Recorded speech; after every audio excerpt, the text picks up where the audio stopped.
જય ગિરનારી આજ આપણે ગિરનાર મહાશિવરાત્રી મેળામાં એવી જગ્યાએ આવ્યા હતા જ્યાં ભાઈ એને પાંગતે બેહાડીને હરિહર કરાવવામાં આવે કે ભાઈ તમને થાળી અને પાણીનો ગ્લાસ પણ નથી ઉપાડવા દેતા. એટલે અત્યારે ટેકનોલોજીના જમાના ને ભાઈ પાંગતે બેહાડીને જૂની પદ્ધતિ પ્રમાણે જમાડે અને ભોજન કરવા આવે ને ભગવાન માને છે. ત્યાં રૂમમાં ભગવાન આવ્યા ઉતારો ને ભાઈ મયારામ બાપુનો ઉતારો ભાઈ રાજકોટ રામવાડી પાસે જૂના બસ સ્ટેન્ડની પાછળ કલ્યાણપરા શેરી નંબર 3 અહીંયા હે ને ભાઈ બુટોડા ગામથી સમસ્ત કોળી સમાજ અને મોટા ભાઈ ભરવાડ દ્વારા સેવા આપવામાં આવે ભાઈ અવિરત સેવા આપે 5 દિવસ અને પોતાનું કામ ધંધો બધું ખોટી કરીને અવિરત 7 દિવસની સેવા આપે અને તમને ભાવથી ભોજન જમાડે કે જાણે ભગવાન આવ્યા.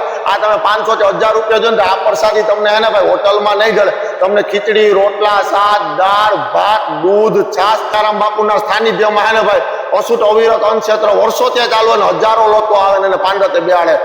આ તો હરિની આટડી ભાઈ ભજન ને ભોજન ને ત્રિવેણી સંગમ તો પ્રેમથી બોલો જય ગિરનારી મહારાજ.